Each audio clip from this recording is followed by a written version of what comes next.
தெங்கின் மடநல்லார் மாமயிலை கடலாட்டு கண்டான் கபாலி கபாலி சரம் அமர்ந்த மாசி கடலாட்டு கண்டான்.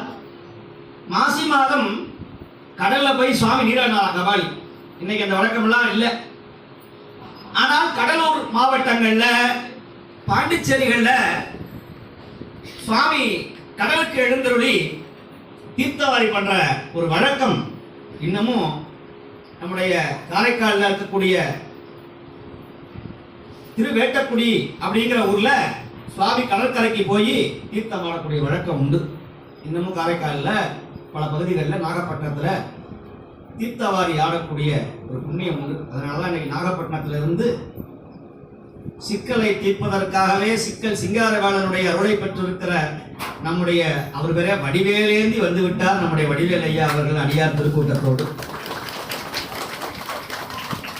இப்படி பல்வேறு ஊர்கள் இருந்தாலும் அந்த மாதிரி எத்தனை கரை வந்தாலும் தாண்டிக்குடி முருகன் அருள் உண்டுன்னு சொல்லி தாண்டிக்குடியில இருந்து நம்முடைய ஐயா அவர்கள் வந்திருக்கிறார்கள். கொடைக்கானல்ல இருந்து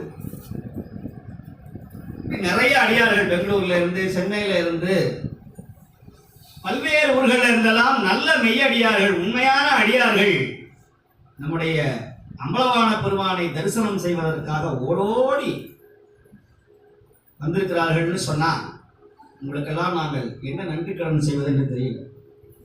அப்படி சூரிய பகவான் கும்பராசியில வந்த, இது கும்ப மாசம்னு பேரு. சூரிய பகவான் கும்பராசிக்கு வரும்போது சந்திர பகவான் சிம்ம ராசிக்குள்ள நுழைவாராம். இந்த சூரியனையும் சந்திரனையும் வச்சுதான் இந்த உலகம் இயங்குது. அதனாலதான் எல்லா கோயிலையும் சந்திரன் சூரியன் வாசல்ல இருப்பாங்க. வலதுகண் சூரியன் இடதுகண் சந்திரன் சொன்னார் சிவவாக்கியம். அந்த மாதிரி சூரியன் கும்பராசிக்கு வரும்போது சந்திரன் சிம்ம ராசிக்குள்ள நுழைகிற நேரத்துல பௌர்ணமியாகிய நிறை நாள் வருகிற நாள். இப்ப இதுல மகாமகம்னு உண்டு. 12 வருஷத்துக்கு ஒரு தடவை மகாமகம்னா தீமையை நீக்குவதுன்னு அர்த்தம்.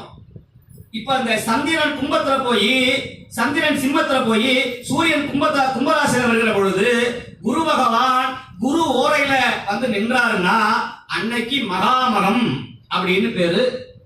அந்த மகாமகம்னா 12 ஆண்டுக்கு ஒரு தடவை வரக்கூடியது மகாமகம். அது நம்முடைய கும்பமேளா. தமிழ்நாட்டுடைய கும்பமேளா எப்போ 2028 கும்பகோணத்துல வரப்போகுது. இந்த மகத்து அன்னைக்கு யார் தீர்த்தம் ஆடுகிறார்களோ, யார் சுவாமியுடைய அபிஷேகத்தை வாங்கி தெளித்துக் கொள்கிறார்களோ அவர்களுக்கு 7 ஜென்ம பாவ விமோச்சனம் கிடைக்கும் என்று சிவபுராணம் சொல்கிறது.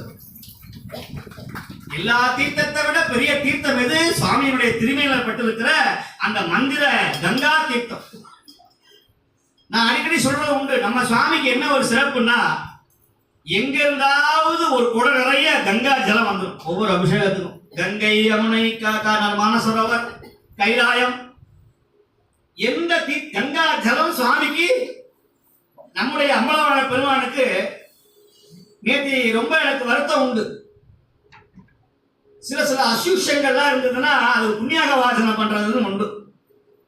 ஒரு தீட்டு நடந்துருச்சுன்னா ஒரு புண்ணியாக வாசனை பண்ணுவாங்க. சமீபத்தில் இங்க ஒரு திருவிழா நடந்தது. எனக்கு ரொம்ப கஷ்டமா இருந்தது. அடடா அப்படி இருக்கே என்ன பண்றது. சுவாமி பார்த்தா நேற்று சரியான மழை வர வச்சு அந்த மழையில இருக்கிற அசூசியங்கள் எல்லாம் அந்த மழை வர வச்சு எவ்வளவு பெரிய மழை, அந்த மழையில சுவாமி சுத்தம் பண்ணி கொண்டார்.